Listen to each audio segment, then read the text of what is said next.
the hell is going on up here? What are you doing? I don't know. We heard old Eddie Ensor was here. Yep. Yep. So, if you don't know, that's Ed Ensor. Good morning. Good morning. How are you? Good. How are you? This Actually, I think I'm doing pretty good. Well, good. Glad to hear that. This car's pretty well known. So tell them, this is what the fastest NA drag and drive car on the planet. Well, maybe some people may say it, but Well, every record book. hey, we're going to try to make it even faster. How's that sound? So, Yeah. brought it down here. I had such good luck with the other engine combination, and I let that one go. I kind of got bored with that, and I'm like, well, 12 hours away. I kind of hard to go the other direction once I had, everything ran so good before. So obviously it's a Hemi. So I got rid of the regular big block Chevy and put a Hemi in it. And I wanted Devin not only just to wire the car, but most importantly, I wanted him to tune the car. So I brought it down, let him, start from scratch. And so the old engine was a conventional big block Chevrolet, right? yeah, conventional big block Chevrolet. Actually, I had that in 2 or 3 different versions. That could be 632 all the way up to a 674. We could swap the cranks.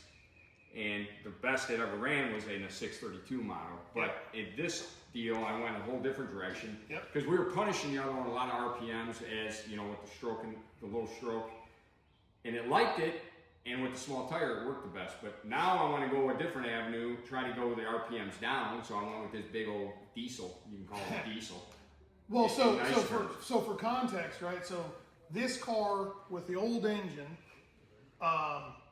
drove 1,000 miles in the week and went fastest past a 702 and a quarter, averaged what, 707, I think. 707 average. Okay, so for context, for you 8th mile guys that are watching, all motor, drove 1,000 miles on the street. Wasn't easy to drive 1,000 miles on the street, but drove 1,000 miles on the street and had no problems. No, zero, right? Yeah. Zero problems. And in the 8th mile was going consistently in the bottom 450s. Yeah, at sick week, 450s. Sick weeks, it was going consistently 450s. So all motor. If you know anything about all motor racing, you know that everything is aggressive. All the camshaft's aggressive, the valve train's aggressive, all that stuff's aggressive. And he made it live 1,000 miles, no problems. 8th mile, 450s, rather hard to achieve.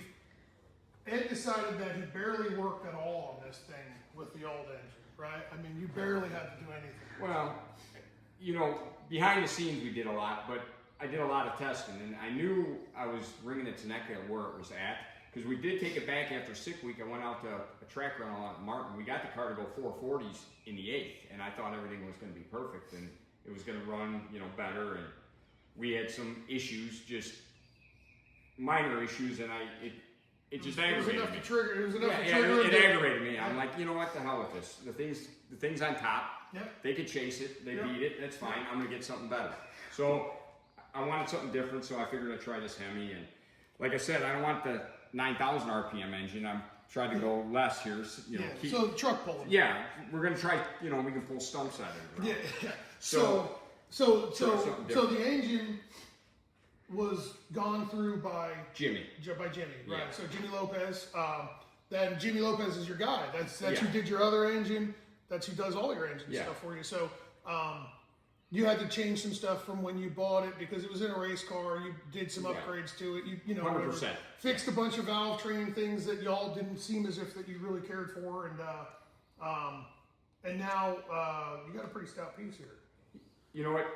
When looking at it now, sitting here, and it's been a little bit of a project the last 6 months because I moved it, like I said, got rid of the engine. Then I had to get a guy, and I found a guy to build the headers for me up by me. Yep. And that was a little bit of a project, to be honest with you. I sent out like a couple pictures to 3 different header builders, and funny thing was, a couple said good luck on your project, and they wanted to pass. And I found a guy, Nick Hagerman, up in Wisconsin, that took the challenge, and then he killed it. Yeah, he did it. He kicked ass, I thought. And well, if you all look at this, like here, like zoom in here, right? So like this area right here, look at how tight that header is to that frame rail, because this is still a stock suspension car. Right. So this is still a stock suspension car. So everybody in the drag and drive world calling it a pro mod. It's still a stock suspension car. Still got a stock front strut. In fact, it still has stock rear style suspension. It doesn't have an aftermarket parallel 4-link. It still has a triangulated 4-link in this car. So this is still a stock suspension car. It's a in order to get this valve cover off, it's kind of to get the valve cover off is kind of a chore. The motor's wider than the shock towers. Yeah. So there's a shock tower, and the engine's wider than the shock tower. So it's shoehorned in here, but it fits good. But them headers were a chore. I'm sure. I don't know. I don't do that kind the of whole stuff. thing's been a chore. Yeah. But, so it's not as probably easy to work on as the old engine, but the spark plugs. the spark plugs. That was one of the main reasons. That's the whole reason of doing this. I wanted to try something that was a little easier. Maybe 5 minutes instead of an hour and a half to change the plugs. Yeah. So plugs being in the top of the head is killer. Yeah. I want a Hemi. Yeah, we know. A Hemi, yeah. We We'll are see. fully aware. Yeah. Everybody needs to like and subscribe a lot more for me to be able to get a Hemi because we ain't making enough money on YouTube. So like and subscribe a lot more so I can get a Hemi.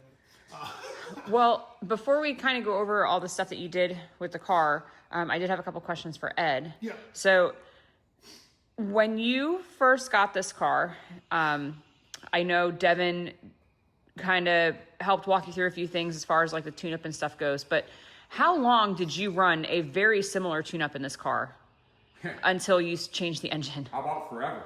All 3 engine combinations I ran before, even with the the old big block Chevy, I had single throttle body, double throttle body, 632 up to 674. It didn't matter. And the funny thing is, when I found this car, Devin had just finished, I think, wiring this and this thing, and that's one of the reasons it's back here. Also, it's been cut and spliced because it was set up as a grudge car, then it was a nitrous car, and then I made it an all-motor drag and drive car, and then I had a local guy, patch it together because I didn't even think ever that I would be trying to drive it on the street. So like 2-3 weeks before 6 Summer, my local guy tuned me up and cut and moved and spliced, and we took it to 6 Summer the first year, and the thing lived, and 99% of the people in the pit said there ain't no way that thing's even gonna leave the pit area. And you know what? They could have been right. Maybe it was all luck. I don't know. But then it drove, and then I went back the following year to sick week, and then went from running 740s to 7.0s. And I think, well, you can hate the car, but you can't hate the result. No. So I mean, it's still a real car. I mean, I get it. There's pro mods, and I have one. Don't take it the wrong way. This motor went real fast in it. I mean, real fast. Yeah. And but this is a real car. Yeah, I want to go back to the drag and drive scene maybe with this car. This is a real car. Yeah, with this car, because if I bring my Bickle car, they're going to say, well, it should go fast. Well, I get it, but I still want to do it with the Mustang. Well, and I've seen your collection of jackets, so I know that you've been successful in the drag and drive world. I've been doing it a long time, but like I said, I was a carburetor guy. I had a lot of luck with Bob Book. Used to build all my carburetors, and everything was great. And then I just stumbled on this deal. I was anti-fuel injection. Oh, yeah. And I still am. That was my next question, how are we feeling about... And here's the thing. I know enough to be dangerous. I can work. If he tells me what to do, I'll do it. But I don't want to learn fuel injection. But there was nothing to learn. All I got to do is get in it, hit the button, start it, drive it. And go 1,000 miles and drive it. Yeah. Now, granted, I got to put a set of plugs in it after every time, so when I race, I start with new plugs. Other than that, probably a big part of the reason it's sitting right here 12 hours from home, on the dyno, because I had such good luck, okay? And you can call it luck, you can call it skill, you can call it whatever you want, but you're talking I was as green as the grass out here. Years ago, he contacts me before he bought this car, and he said, is this a nice car? I said, it's a very nice car, because the guy who sold the car didn't really know too much about all the details on it, right? And it wasn't even finished, really. Yeah, it wasn't finished, right. And so anyway, he buys the car, and then he hits me up and he says, what do we got to do for the tune? And I said, you guys go race it. Go race it. And he's like, well, but are you going to be there with the computer? And I'm like, no, you're just going to go race it. And then a couple weeks later, you went out and tested, and you called me, and you were like, it runs great. And I said, yeah. And he's like, well, how? I'm like, what do you mean now? It runs good, And sure enough, the same tune-up that I put in this thing when it was a 632 nitrous car, because that's when we wired it. It was a 632 nitrous car, never intended to drive on the road. And I put a tune-up in the thing that I was like, I think this is pretty conservative and whatnot. We didn't change it. So after he went out testing the first time, I got on TeamViewer with you for what, about an hour? Yeah. And I went over some logs after he tested, and I made a couple very small tweaks to the fuel map, within 3-5%, it was a little rich. And then I never logged back into that computer. Right. I never logged back into it. I mean, you guys were messing with timing retard to make sure the car would pull off, but you really didn't have to do too much. No, and that's what kind of sold me on it. And I was a little scared to get rid of the old engine combo because everything worked so good, but I wanted something different. I wanted a new challenge. So this here obviously is a whole new challenge, but it seemed, I hate to say it, when it started up, I don't even know. I don't even know. You can't take him serious because I get here and then we ain't even started it and we go to hit the damn button and the thing lights off. I'm like, come on, it can't be that easy. But I watch it with my own eyes.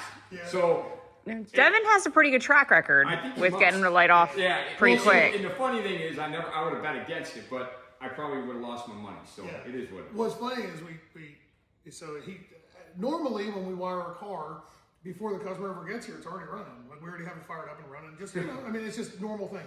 But Ed, if you see this car in person, you'll understand when I say attention to detail is on another level with Ed.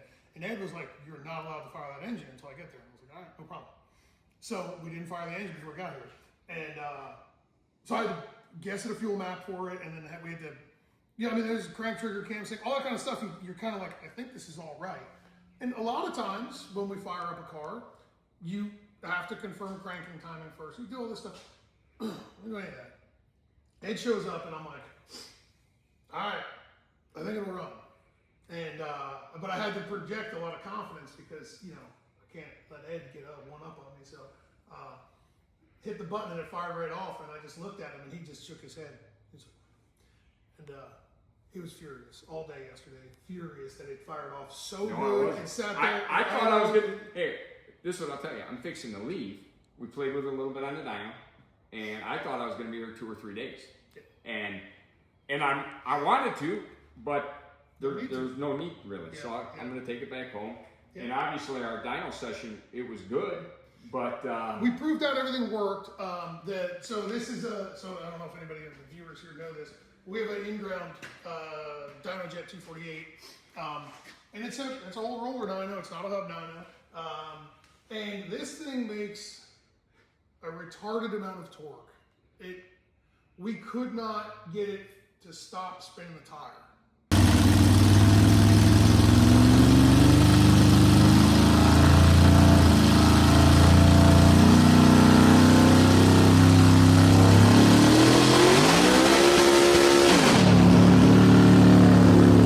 Now, we could have gotten it to stop spinning the tire by pulling a bunch of timing out of the motor and making sure that it would just go run through its paces. But the point of the dyno for this car is to prove out all functionality, which we did. The engine runs strong, sounds good. At 40% TPS, it made like 875 foot-pounds of torque.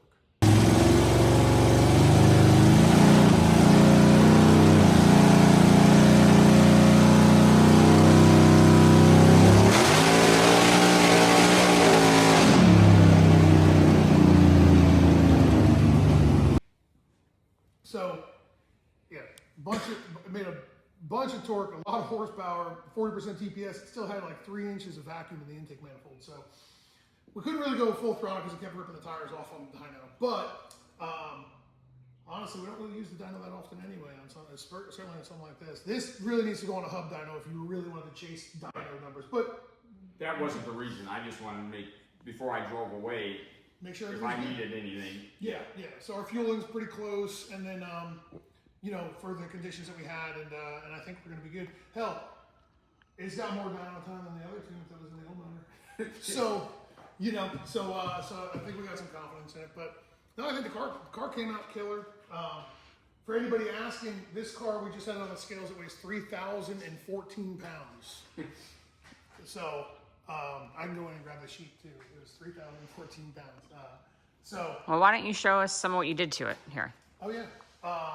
So, come on in here. Dominator ECU, PDM 28. I'll go hop on the other side. So, prior, this car didn't have a ton of functionality in it, and now it does, right? So, we got a kill switch overhead, and then our keypad. So, turn on ignition. We added a camera system to it, so there's 4 cameras in the car. It takes a second for the camera screen to boot up, but turn signals, you know, the whole 9 yards. So you've got your turn signals and the indicators on the dash. We put he runs like this super bright light in the front that mounts on top of the radiator. Hey, look at that. Okay, could we not? I just got the camera to look at her when she's filming. Anyway, so when you turn the turn signal on, when you grab the trans brake, the backup camera comes on, and then there's a 4th camera that'll go on his trailer. So that's all wired in. We landed a bunch of spare stuff throughout the car. That's something we always do, so that if he decides to add certain things like dump valves or whatever he wants to do, it's an easy plug and play. We've got obviously good interior lighting, headlights, taillights, fans. We also set the car up. So since this is a drag and drive car, he swaps the radiator in and out of this car to a bigger radiator and a bigger fan. So we set it up for 2 different fans. Everything's automated, so he doesn't have to worry about making sure he hits switches, but he also has some override switches overhead via the keypad. We've got a 4-way switch.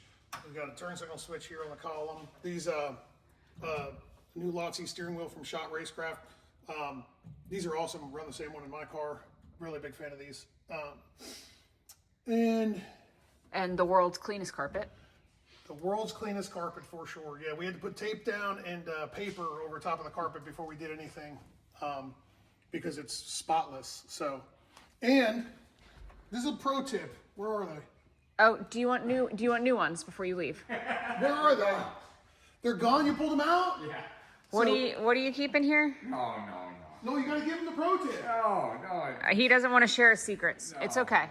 They already think we're crazy. We don't even think anything else. I like it. I think it's brilliant. It is brilliant. It really is brilliant. He puts dryer sheets in the car and in his helmet bag to keep the moisture out, and it works. It freaking works. And as crazy as it may sound, you're gonna start seeing dryer sheets all over my stuff.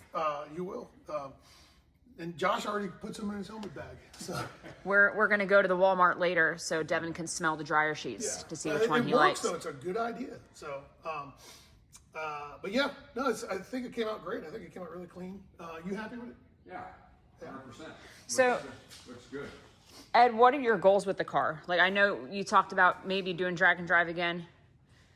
I don't know. I'd like to see the car go with this combination 680s. It should go. It'd be a failure if it doesn't. How's that sound? It should go 680s with this, because this combination and then the other car's been 660s. So if it can't go 680s, it's a failure. So it should be able to consistently run 90s. But here again, more torque, more power, more headaches. So once it gets sorted out, I would think that would be the goal, 680. Okay. The most important one would be make it live. Kind of hard to go away from what I had. I had such good luck with the old stuff, so sometimes starting over, you got to learn a little bit. So I might have a little bit of a learning curve. The motor's I'm going to get a little help. Obviously, Devin, I'm confident with the tuning of it, but I think I'm going to have Ben Strader, EFI University. He's going to give me a little different cam, I think, if I'm going to go drive it. I want to go with something. Here, one phone call, I'll put it in, and I don't want to go and reinvent the wheel, right? I don't feel confident with what I have. It may work, but I want to step it up maybe just a little bit. I feel real good with the valve train now that Jimmy went through it. I got all good steel, gesso. I think it's right, okay? So it should be right, but I might tame down the cam just to drag and drive it. But I'm gonna go take it out, run it the way it is, see if it runs good. If it meets my expectations, I might just push it in the corner and put the motor in the other car. Because now that the rules opened up the Pro Mods, I really don't want to bring a knife to a gunfight. But they first got to outrun this, but then I will bring the other car. if I need it. Okay. Well, so let's, okay, so since Ed wants to be nice about it, I won't. Alright, so this thing with the old engine, put what, 5/10 on the rest of the field? Maybe 8. 8 7, tenths? Okay, 7 to 8 tenths on the rest of the field, okay? So I think the guy, I don't even know who it is, it doesn't matter who it is, but whoever's trying to chase this car is 8 tenths behind, okay, with the old engine.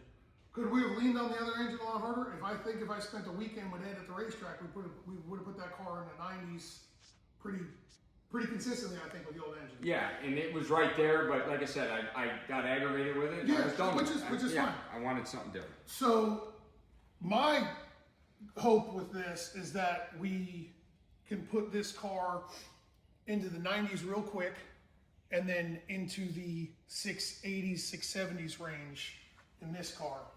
If somebody shows up and can outrun that, then you consider putting it in the other car. Yeah. I'm anti putting it in the other car because other people are building pro mods to try to catch this car on motor. And I'm anti putting it in the other car because, well, one, I really like this car because it's really pretty and it's really nice. The other car's really nice too. But this is a real car and it's starting its life off as a Mustang, and it's still a Mustang. It's not a pile of tubes that just got a carbon body on it. So to me, I'd rather, you said bring a knife. It's a pretty sharp knife. You know what I mean? It's a pretty sharp knife. It is, and it's a good car, and it still is, you know, and this is what got me on the map. So Yeah. I kind of want to keep running this car because it is, people are going to look at the Pro Mod, and it's going to be a second off the pace compared to The turbo cars. the turbo cars. Yeah, So this would still be cool, and I'm going to try it. You know, I'm going to definitely try it. And the only thing is, it does make a lot of torque. Yeah. And it's on that small tire, the short wheelbase. The other cars just like, call it what you want. It's more like a Cadillac, you know what I mean? Yeah. Big old tires, Oh, yeah. longer wheelbase. I mean, and it's made to go fast. Where Right. this here is going to be a little bit more of a handful, Yeah. probably. But I like it, so, and that's why I wanted to put the engine in it. And Yeah. I'll tell you what, I'm happy with it. I think it came out really good. I like it. There's not many times where we work on a car where I'm like, man, this thing is awesome. Because like I get jaded because we work on so much cool shit that like everything that we touch. I mean, this is just your every. But this to what I'm saying is this to me, I love this car because Ed may not know, but I really wanted to buy this car years ago. But Oh, your wife didn't know that either. But I was a champagne hoe with Kool-Aid money at the time, so I couldn't afford this car. So, but I'm really happy to be able to see it progressing through as well as it has, and Ed does such a good job with it. So I'm glad that at least it went to somebody cool. So what do we think? When do we think the first outing with this car might be? You know, it could go. I mean, it's ready right now. I got a few safety things I want to do. I want to get a different pan underneath it because it's got this dry sump compared to what I had. So things are a little bit different. Other than that, Martin's doing a lot of work up at Martin, Michigan. That's my home track. I like going over there, and you know, they give you a good surface like what you guys get down here. So that I want to take it there, and Jimmy, myself, my son-in-law, we'll take it and we'll see what it does. And the nice thing is I can get Jimmy there. We can get Devin and on the phone if I need anything. I was gonna say maybe if you give me some heads up, maybe Josh and I can fly. Right, and to be honest with you, maybe I'll take it even to 6 summer. We'll see. We'll see. Yeah, there's no hurry. And the most important thing was I want to get it down here, get it running. Like I said, the engine's been apart. Jimmy, it's been a process because it wasn't what I wanted when I got the engine. So, but now I'm happy. I'm back to where I was, and we're good now. we made some noise yesterday, and I guess we smoked Think some we're tires. gonna- Ruined my tires on the dyno, and They're fine. but hey, the motor's together. That was the most important thing. And it wasn't that I didn't want Devin to start it, but everything was new in the valve train, and I wanted to make sure I wore his ass out. The job was easy, but dealing with me was probably the problem. I didn't want him.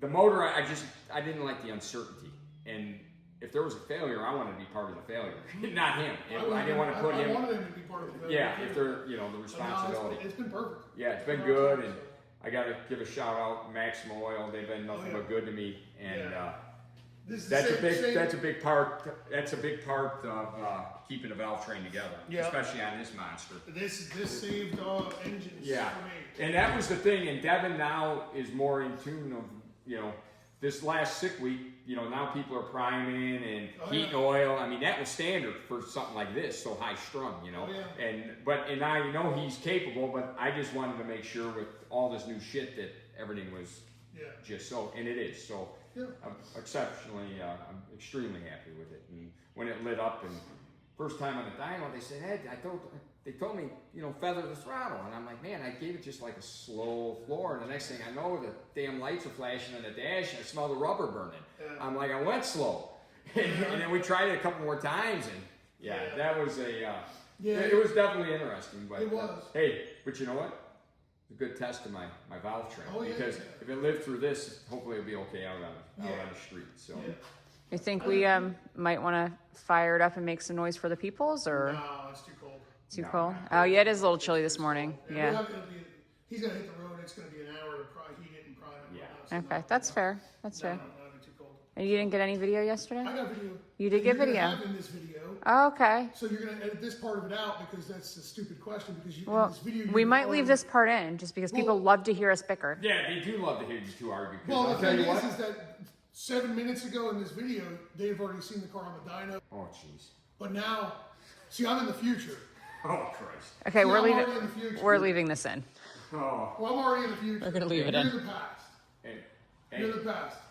You're the old girlfriend. I'm already in the future. hey, you're unbelievable. That's why Ed is not on YouTube or on Facebook, because my wife would tolerate it for about 10 seconds and I'd be out. She'd say, good luck to you. A lot of people don't understand our Oh, dynamic. yeah, it's perfect. So- it's awesome. They- And to be honest, you guys need each other.